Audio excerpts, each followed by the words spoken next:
Motherhood in Motion, the podcast for mothers with ambition.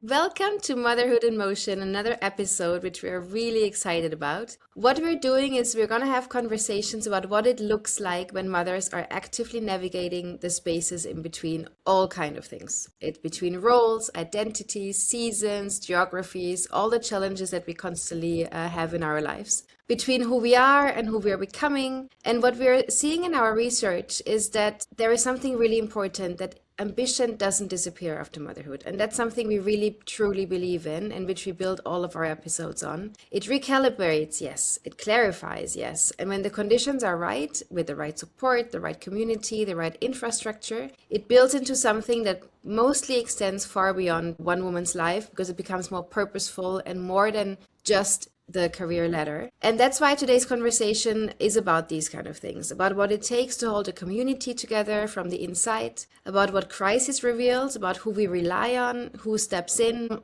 how informal networks become lifelines, because that's what we are all kind of seeing at the moment, how these networks are holding us up in the current situations we're in. And I think our guest today knows this not from the outside looking in, but from living it. As a doula, as a community builder, as a mother of 4 in Dubai, she's in the middle of exactly what our research documents. And Anushka knows her so well, so I'll let you take it from there to introduce her a bit further. Great. Thank you, Constance. As you all know, I'm Anushka Kalyanpur-Deluca, co-host of Motherhood in Motion and founder of Nannies and More.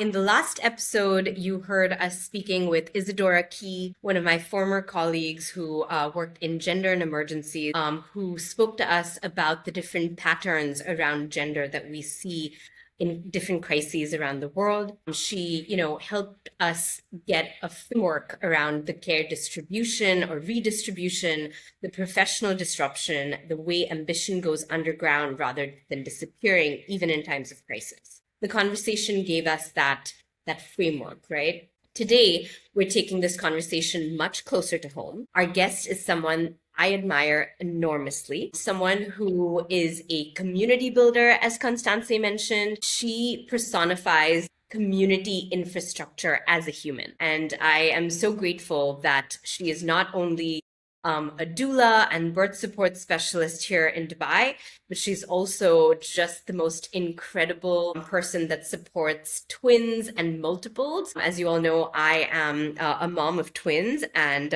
really I owe my mental health during my pregnancy to Lala.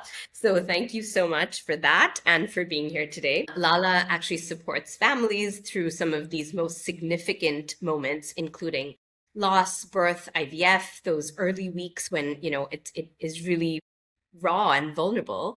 She hosts free community breakfasts for people who go through diverse pregnancy approaches. And more than anything, she's just a wonderful human. And I think there's no better person here to really talk about this moment that mothers are experiencing in Dubai. So thank you, Lala, for having us. Goodness me, I don't know that I can live up to all of that, but I can say that I am very much, you, like so many of the women that I get, just so incredibly privileged to kind of come into my path along what I do.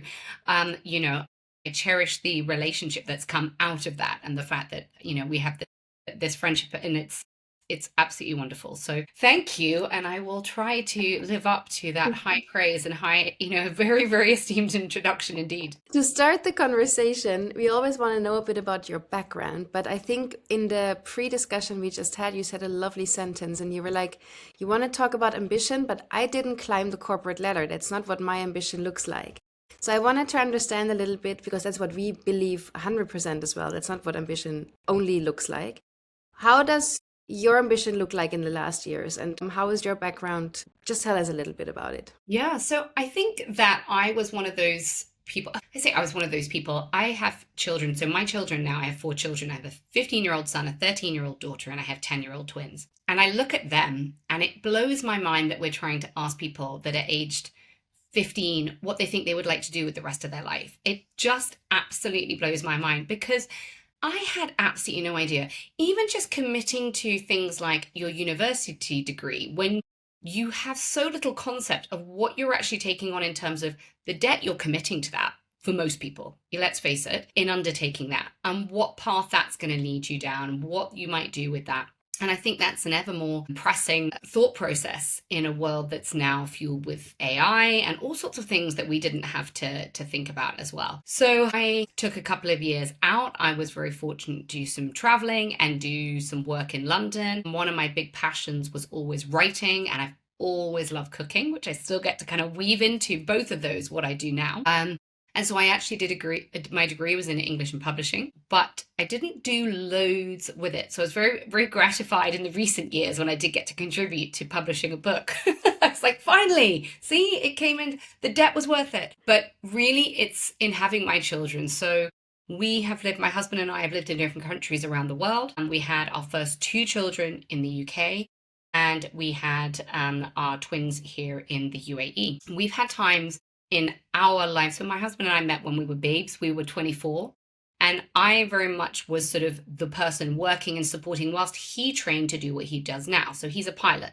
And that was a long training process. So I was the one working and helping. I think one of my biggest, probably best investments, most expensive investments was I paid for his type rating. So once you finish your training, you have to then rate yourself on the type of aircraft, particularly with a lot of the kind of low cost carriers where people kind of cut their teeth in aviation, basically the Ryanairs, the EasyJets, those sorts of things. So it's been really amazing to have started doing that and feeling very much that you were kind of creating this foundation, not for him, but for us as a family. And then I will say that I am so, so, so lucky to have him as a partner beside me in this. I always think, I don't think I could have walked through a lot of the things that we've been through as a family and as a parent without having him beside me. He's always been this incredible support and this steady calm. I will say that now that I'm a doula and a birth educator, I should have had one of those at my birth, and I wish I'd had a lot more support.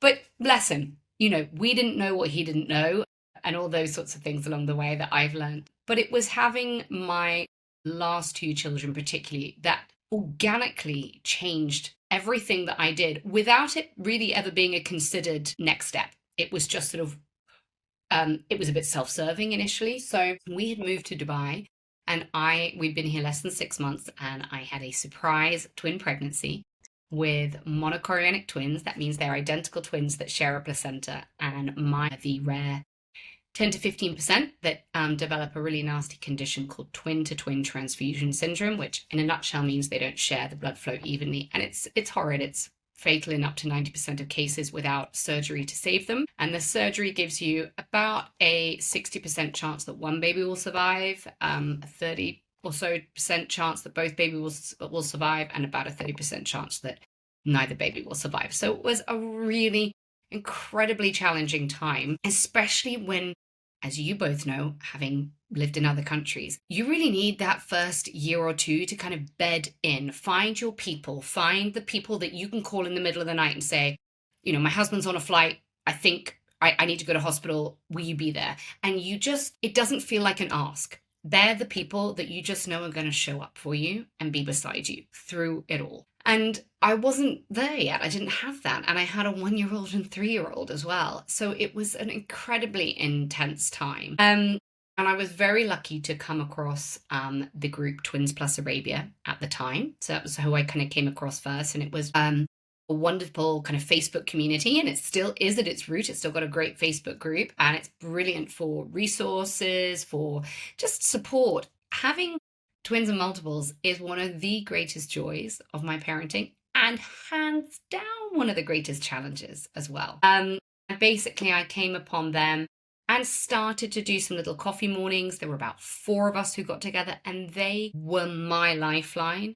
And from there, the just snowball started turning, and everything else happened, basically.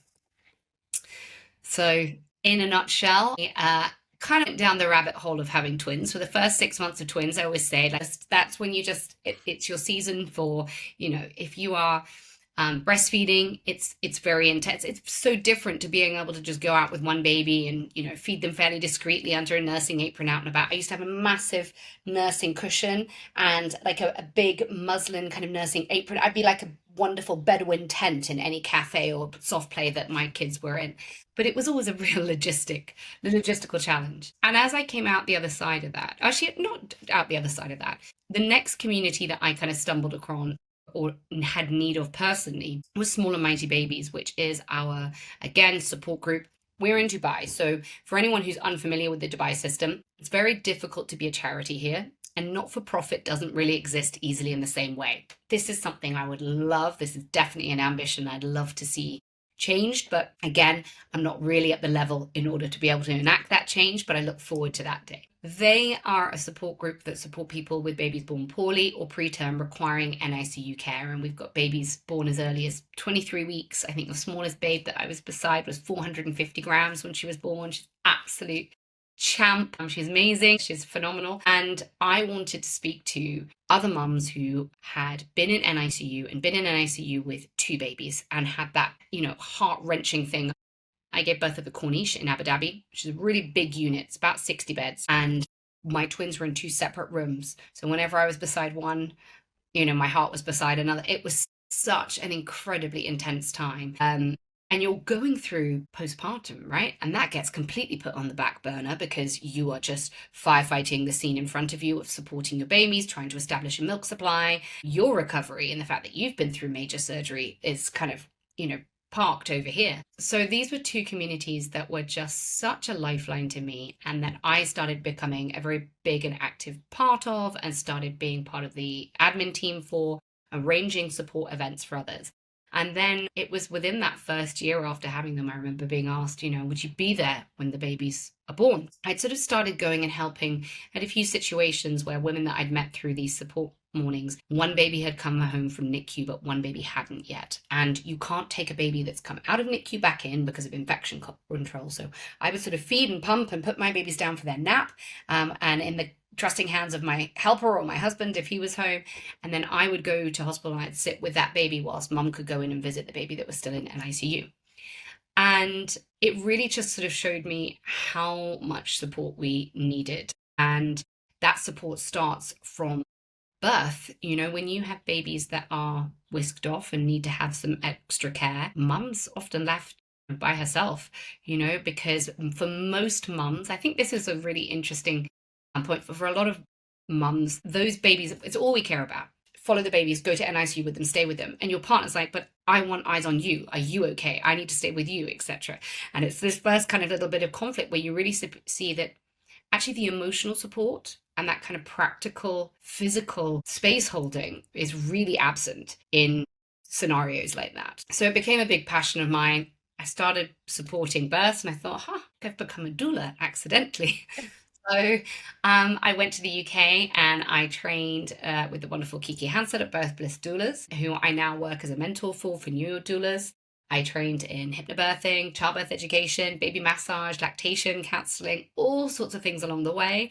And I'm always trying to upskill and gain more knowledge. And I think one of the things that I find challenging in the motherhood period is that my appetite for upskilling and onboarding information doesn't always quite match where I'm at with what my commitments to my children, my client base, my work as it is, but that ambition to continue something that has found me rather than I found it, and that brings me so much joy, and that I couldn't imagine doing anything different. It is just immense.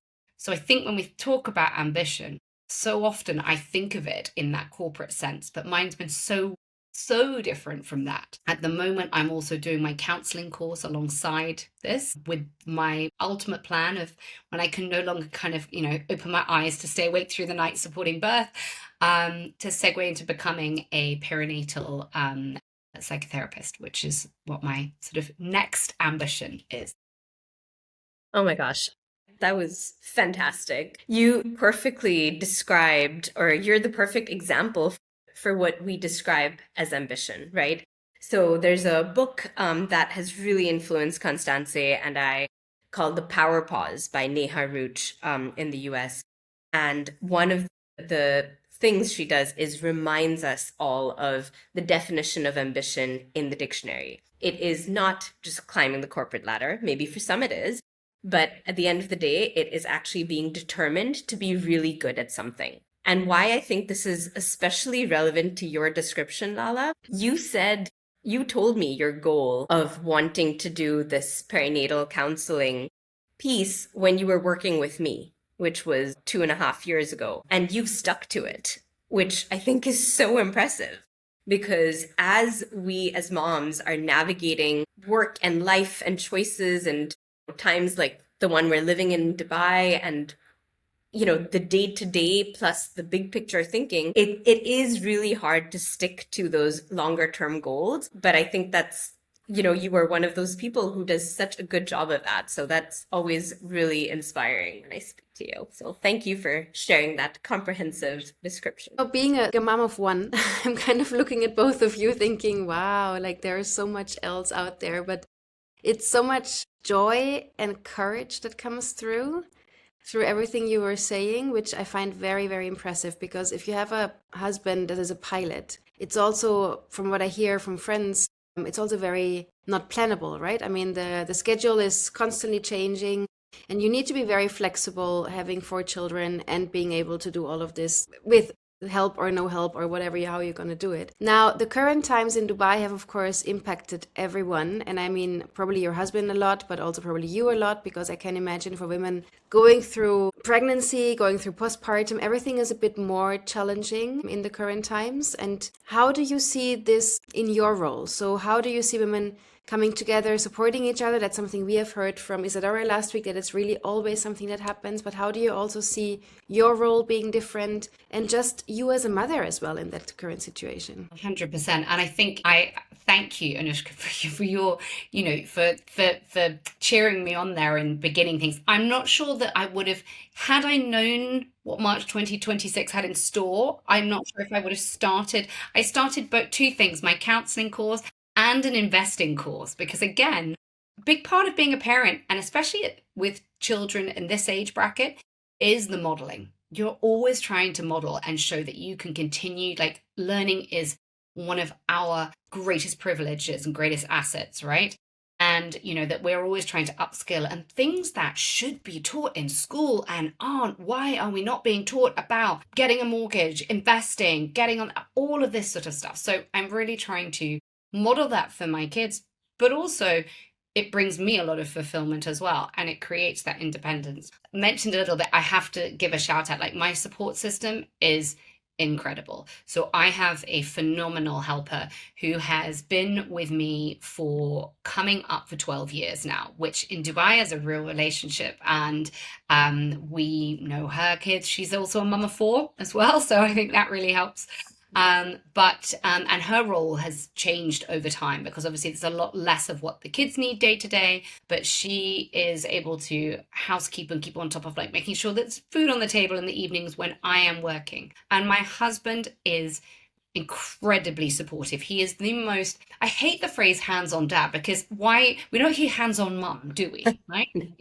And there's still this element, but he is a true partner. In fact, I would say he carries the load oftentimes. Like we will be, Brené Brown talks a lot about like your percentages, who's got 20 in the tank and who's got 80 in the tank. We are very much that, making sure that the kids always have, wherever possible, a parent home and beside them, particularly at this time, as you've said, through homeschooling. One of the things that I've been very grateful for, he's at a place in his career where he is now in training as well. So while he does do some flights, and I'm kind of bracing myself for him going back in the airplane this weekend and what that feels like and looks like for our family, he is amazing at where he can organize and swap his roster around to be present so that then I can do my meetings.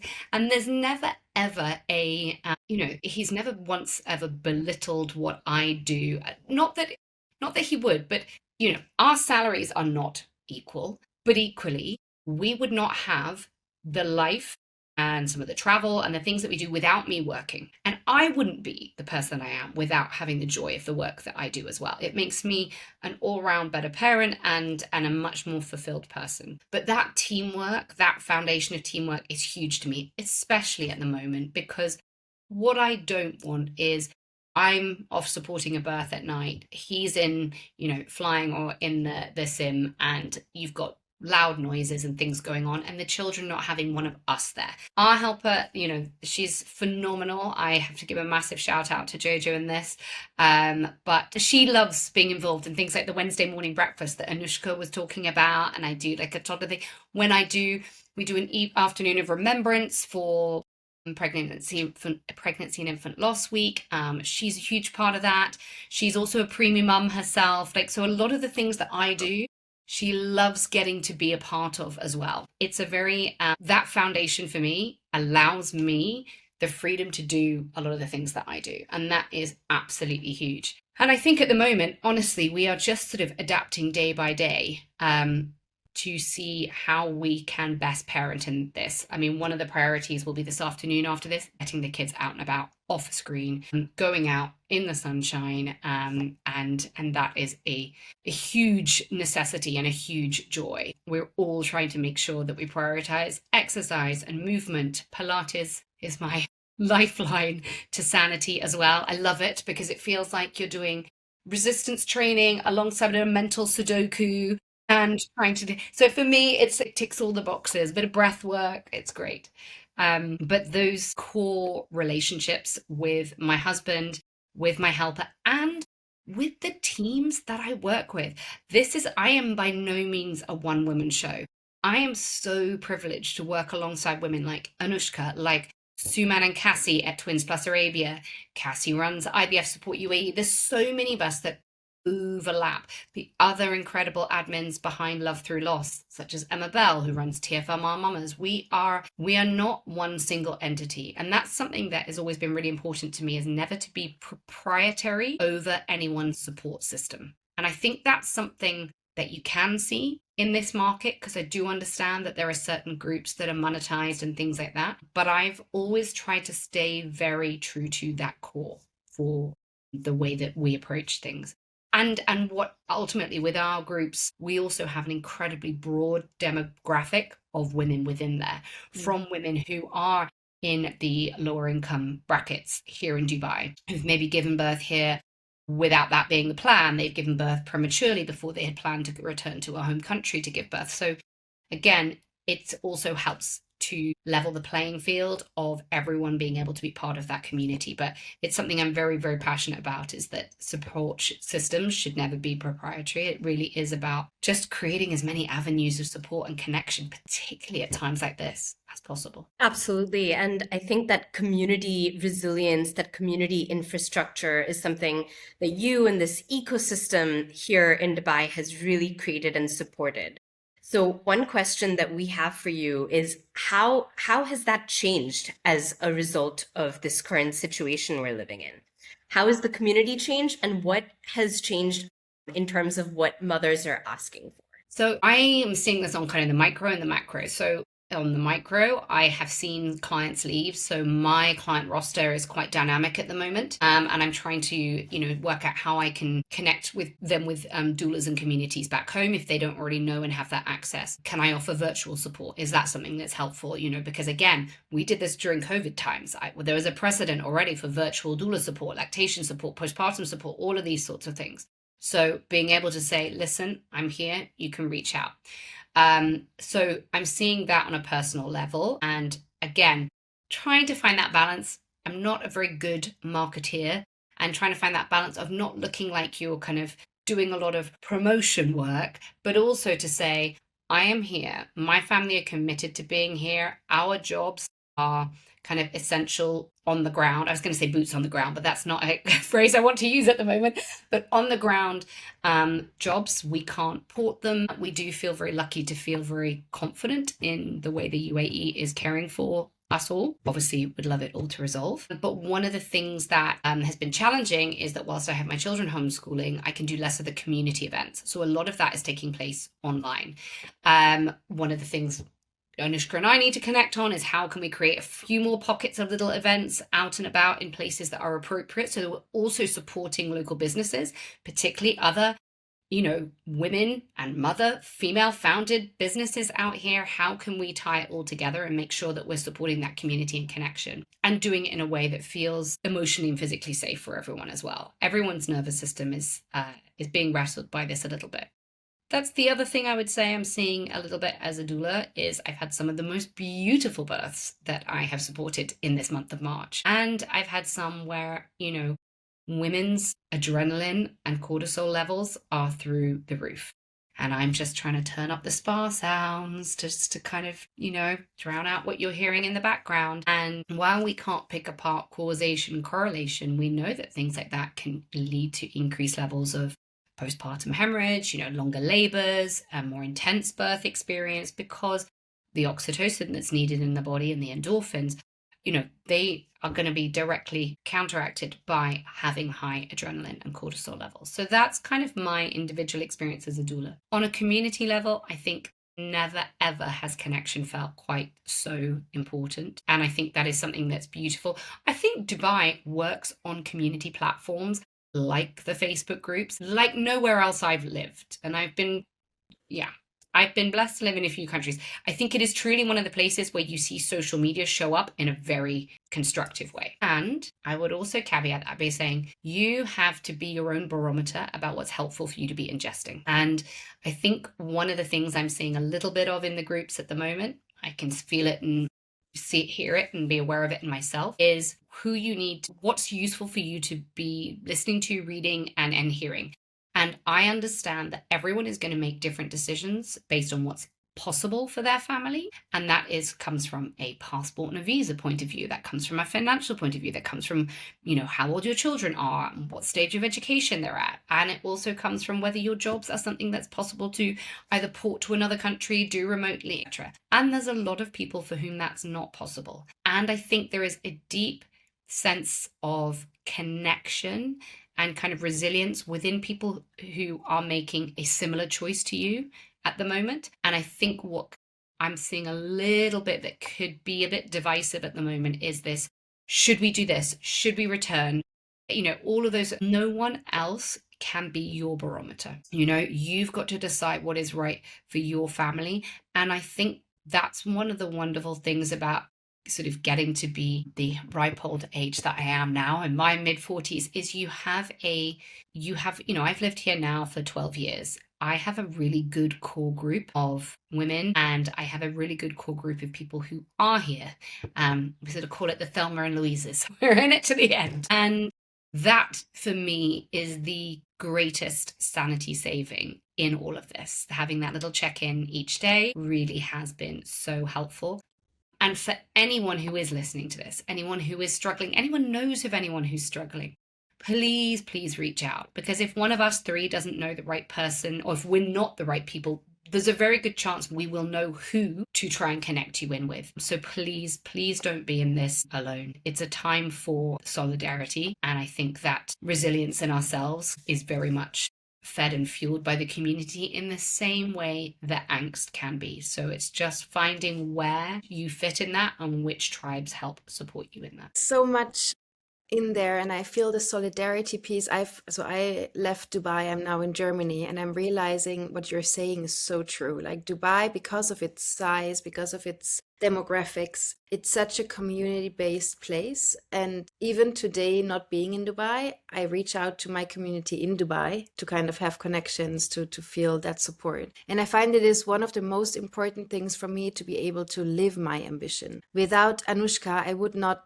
be sitting here, because we are constantly, like, maybe one is up, one is down, like we're constantly kind of moving each other. And I feel this is so important.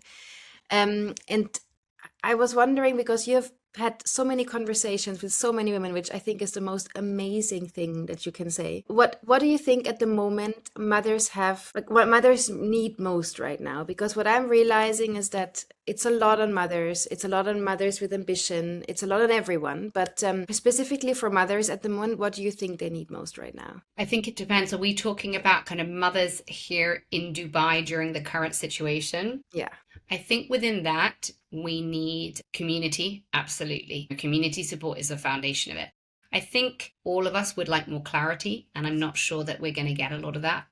I think that a lot of us don't do well with uncertainty, and mothers particularly are very good at navigating dynamic unfolding situations and always kind of having the contingency. You know, when you're packing the diaper bag, you've got everything that you need for every possible eventuality. Boy, did March throw us a few things in there. We've noise cancelling headphones and welly boots and rain masks and all the rest of it.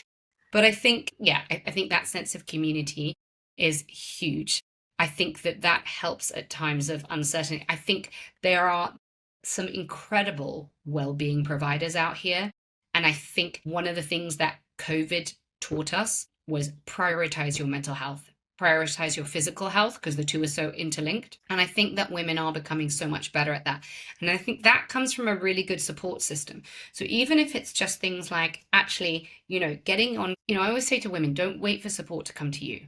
Get on your local community group and say, listen, I just had a baby and I would like to go for a 20-minute walk morning and evening with the stroller.